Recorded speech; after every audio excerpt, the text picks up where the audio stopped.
자, 지난주에는 이제 우리가 칸트에 대해서 배웠죠.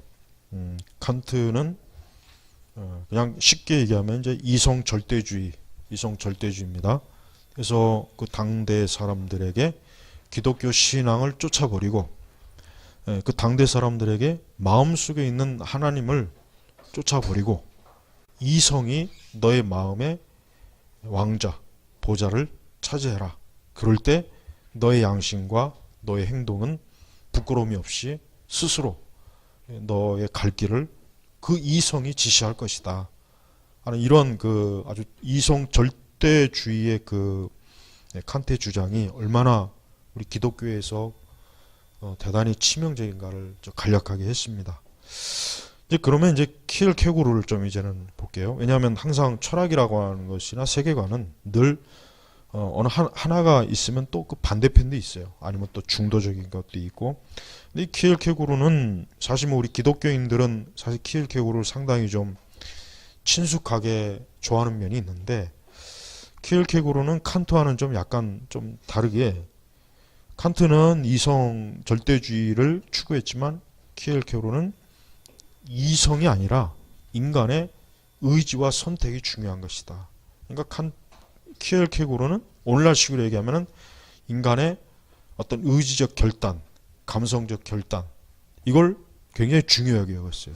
그러니까 칸트가 볼 때는 키엘케고르는 상당히 그 어떤 풍부한 감성주의적인 관점으로 세상을 보는 그런 좀 뭐랄까 약간 나사가 풀어진 그렇게 보는 것이고, 키엘케고르의 입장은 칸트는 아주 찔러도 피 한 방울 나오지 않을 꽉 조여진 뭔가 아주 이성이라고 하는 나사로 인간을 꽉꽉 조여놔가지고 아주 틈이 없게 만든 그런 사람을 본 거예요. 그러니까 키엘케고르는 이성만 있으면 뭐하냐, 인간이 자기가 어떤 것을 뭔가를 결정하고 선택하고 뭔가를 할 때 의지와 선택이 중요하지, 의지와 선택이 없으면 이성은 절름발이가 아니냐, 발 없는 말이 아니냐.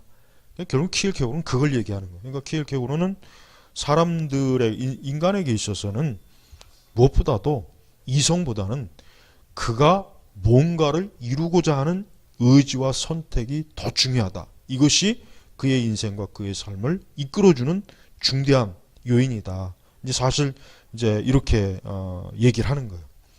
그러고 보면 이제 우리는 키엘케고르 같은 이러한 그 관점에서는 어떤 인간이 그 자기가 판단할 수 있는 이성적인 것보다는 즉흥적이고 어때요? 충동적이에요. 그러니까 뭔가 당장 어떤 목적이나 목표를 세울 때, 야, 이게 괜찮다, 이게 내게 좋다, 그런 어떤 마음이 들면 그냥 선택해 버리는 거예요. 그냥 그쪽으로 가버리는 거예요. 그렇지만 칸트는 절대 자기의 이성이 허락하지 않으면 한 발자국도 움직이지 않는 사람이 칸트예요. 자기 이성이 명령해야 돼요. 그의 이성이 이거는 괜찮다, 이쪽 길로 가라, 여기가 안전하다, 이렇게 자기에게 명령을 하지 않으면 칸트 같은 사람은 아무리 좋게 보이고 아무리 이게 대단해 보이고 안전한 거 보여도 칸트는 한 발자국도 움직이지 않는 사람이에요. 그러니까 이 야한 극단의 이러한 그 세계관이나 철학은 사람들에게 많은 영향을 주고받겠죠. 이게 또 결합이 될 수도 있고, 또 칸트처럼 한쪽으로 치우칠 수 있고, 키엘케고르처럼 또 한쪽으로 치우칠 수 있고. 그러니까 이런 그 생각, 이런 그 철학은 결국은 인간으로 하여금 양쪽 다 결국은 뭐예요? 하나님이 없어요. 결국 하나님이 없는 거예요. 키엘케고르도 마찬가지고 칸트도 마찬가지고. 그러니까 우리가 17세기 이후의 근대 과학이 애초부터는 근대 과학이 어떤 하나님의 그 창조의 그 규칙적인 그 원리 위에서 발전했다가 더 시간이 가면 이제 하나님을 띄워버리는 거예요. 하나님 귀찮다. 우리 스스로가 우리가 판단하고 생각해서 우리가 발전시키고 우리가 성립하자, 우리가 체계를 세우자. 이게 이제 18세기의 계몽주의도 거기에 나온 것이고, 그리고 이제 칸트나 키엘케고르 역시 둘 다 둘 다 똑같이 하나님에 대해서는 말 안 하잖아요. 그죠? 하나님에 대해서는 말 안 해요. 더 이상 이 사람들이 그 세계의 그 지성인들에게 있어서는 이미 벌써 그들의 마음속에서는 하나님은 벌써 오래전에 쫓아냈어요. 그 하나님이 없는 자리에다가 자기들이 고안해낸 그런 인생관, 철학, 이념을 거기다 계속 주입시키는 거예요. 계속 주입시켜서 결국은 그 시대 18세기부터 본격적으로 유럽 사람들의 지성사는 하나님이 없는 그러한 인생관, 하나님이 없는 그러한 세계관, 하나님이 없는 어떤 인간 중심, 이런 세계가 서서히 형성이 된 거예요. 물론 우리 기독교 입장에서는 어떤 철학이든지 이념이든 세계관, 인생관이든 하나님을 전제하지 않으면 아무 의미가 없어요. 아까 이제 오후 설교 때 전도서를 했죠. 사실 전도서를 자꾸 뭐 허무주의다. 사실 전도서는 허무주의가 아니에요. 전도서는 간단해요. 하나님 없이 사는 게 진짜 문제다 이거예요. 하나님 없이 사는 인생이 진짜 허무한 것이고 하나님 없이 자기의 인생을 계획하는 것이 가장 어리석고 잘못된 것이다. 그거를 전도서가 알려주려고 하는 거지. 전도서 자체는 허무주의를 주장하지도 않고 허무주의의 어떤 의도된 메시지를 얘기하는 거 아닙니다. 사실 뭐 전도서에는 뭐 칸트 뭐 온갖 잡다한 그 철학자들의 그 인생관이 다 구구절절히 이미 다 나와 있어요. 그러니까 해 아래 새 것이 없다고. 뭐 아무리 대단한 그 뭐 철학자도 아무리 뭐 앞으로도 마찬가지겠지만 성경에서 이미 지적해 놓은 걸 벗어날 수는 없어요. 그러니까 우리가 이 성경을 우습게 여기면 안 돼요. 어떤 사람은 성경을 굉장히 아주 뭐 좀 뭐 이렇게 좀 낮게 보는 경향이 있어요. 우리 교회 다니는 사람들도 아주 뭐 소크라테스나 무슨 플라톤은 막 대단하게 보면서 성경은 아주 그냥 그런 사람은 전도서 한번 읽어봤으면 좋겠어요. 전도서 제대로 이해는 할 수 있는 거. 잠언서도 마찬가지고.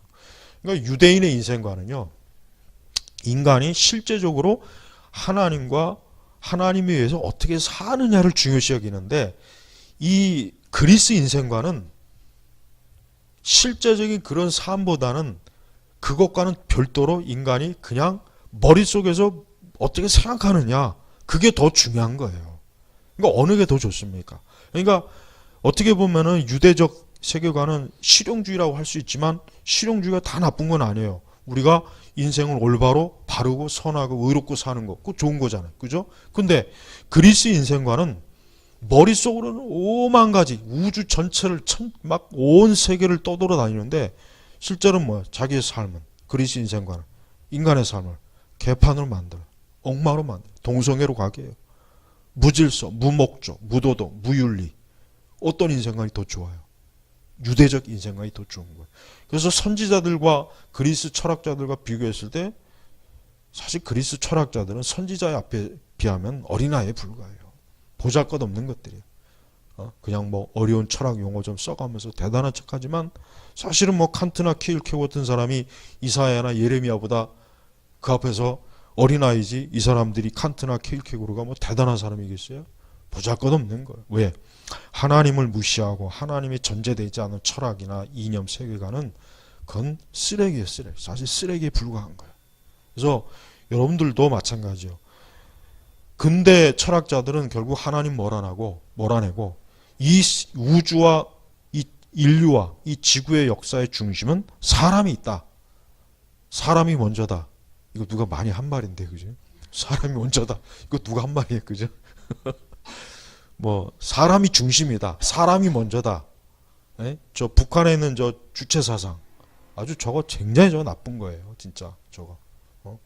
그 주체는 김일성을 얘기하는 것이고, 우리 대한민국이 말이에요. 우리 대한민국이 그 누가 얘기했는데 중국의 어떤 그 저명한 작가가 이랬어요. 대한민국은 자본주의 형태는 자본주의인데 대한민국 사람들의 정신적 세계관은 완전히 공산주의라고 중국의 아주 저명한 작가가 자기 책에다 써버렸어요. 그러니까 우리나라 사람은 내가 볼 땐 태생적으로 이 조선 후기 이게 보면은 이 공산주의가 딱 맞는 거예요. 그죠? 그러니까 북한이 그냥 생겨났겠어요.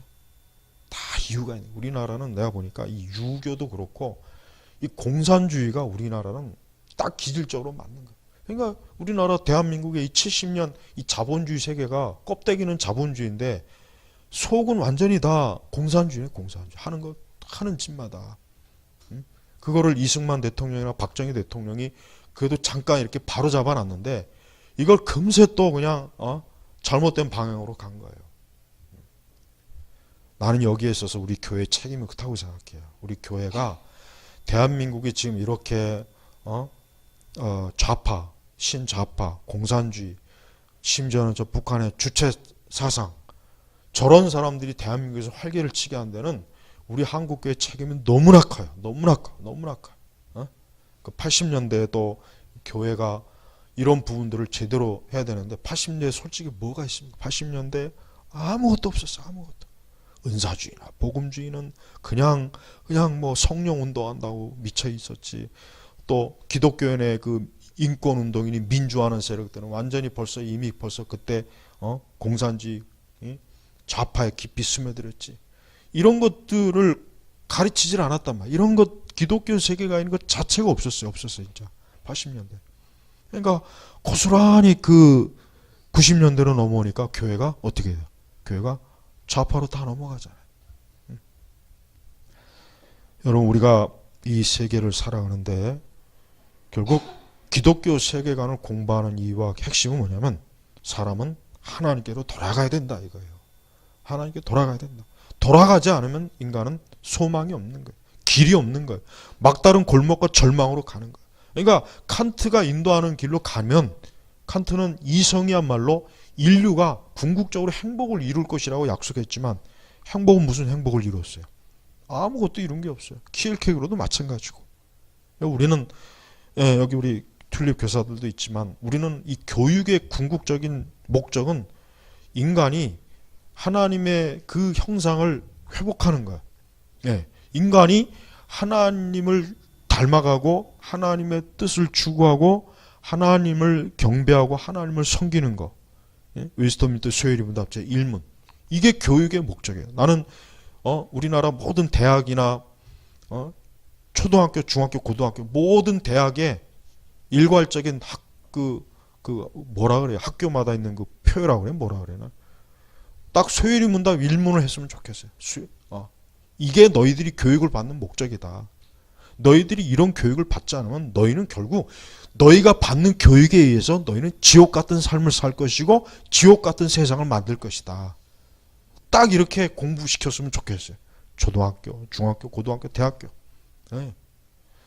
우리가 이 세상을 보면은 사람이 하나님을 벗어나서 하는 모든 형태의 문화와 철학이나 지식이나 이런 것들이 다 결국 뭐예요? 인간을 더 고통스럽게 만들었지 행복하게 만든 적이 없어요. 철학은 단 한 번도 사람을 행복하게 만든 역사가 없어요. 그런 역사가 있으면 어디 한번 봐요. 없어요. 그래서 우리는 기독교 세계관을 이렇게 계속 배우는 이유가 뭐냐면 다른 게 아니에요. 우리가 어떤 그리스 철학자들처럼 자꾸 머릿속에 지식을 쌓는 게 목적이 아니라 유대 선지자들처럼 여호와께로 돌아가고 의로우신 하나님을 경외하고 그분을 섬기고 그분을 사랑할 때 인간이 인간다워지는 겁니다. 그래서 우리가 철저히 유대식 우리 유대 기독교의 세계관을 우리가 우리의 삶 속에 철저하게 받아들여. 아주 이 세상이 그러면 그럴수록 더 지독스럽게 우리는 우리와 우리의 자녀들과 우리 교회와 우리가 우리의 영역을 유대 기독교 세계관으로 아주 더 몰입해야 돼요. 그렇지 않으면 소망이 없어요. 물론 온 세계가 다 그리스 세계관에 철저하게 매몰되어 있어서 우리가 참 벗어나기는 어렵지만 반드시 이거는 우리가 이것도 하나의 사명이니까 반드시 그렇게 해야 될 책임이 우리 교회에 있는 거예요. 교회. 근데 교회가 이걸 안 했기 때문에 20세기 교회들이 이걸 안 했기 때문에 이렇게 다 희청희청 거리는 거란 말이에요. 오늘 이 강의는 굉장히 중요한 겁니다. 이 강의의 이 결론은 결국 우리가 앞으로 계속 배울 세계관은 이걸 얘기하기 위함이지 우리가 무슨 엄청난 지적인 탑을 쌓는 게 아니에요. 내 발걸음 한 걸음이 하나님의 영광을 드러내고 거룩하고 경건하며 하나님의 뜻을 이루는 것. 이게 하나님이 원하시는 것이지, 책만 잔뜩 쌓아놓고 대학만 잔뜩 만들어 놓고 강의만 잔뜩 했는데 결국 그 자들이 하는 짓이 세계를 전쟁과 테러와 온갖 무질서로 만드는 것. 이게 우리가 꿈꾸는 세계가 아니라고요. 그러니까 여러분, 앞으로 우리 청년 교사들 앞으로 인생을 한 50년, 60년을 살아야 되는데 철저하게 유대 기독교적인 세계관으로 여러분이 살아야 여러분의 삶이 행복해요. 진짜 올바른 인생을 살아요. 그렇지 않고 그리스 철학, 저런 세계관으로 살다가는 본인도 망하고 여러분 주변도 망하게 할 거예요. 그리고 결국 세계도 망하게 하는 거예요. 그러니까 오늘 이 강의를 잘 귀담아 듣기를 바랍니다. 자, 기도하겠습니다. 하나님 아버지, 감사합니다. 온 세상이 여호와를 대적하고 하나님을 대적하고 감히 하나님의 그 발등상 앞에서, 하나님 앞에서 주님을 조롱하는 그런 반기독교적이고 반교회적인 일들이 너무 많습니다. 이러할 때일수록 저희가 더욱 하나님을 경외하는 자로서 하나님에게 돌아갈 수 있는 그런 은혜로운 사람이요 궁유를 얻은 사람으로서 살아가도록 인도해 주시고 빛의 사람이 되도록 이끌어 주옵소서. 감사드리며 예수님의 이름으로 기도 올렸습니다. 아멘.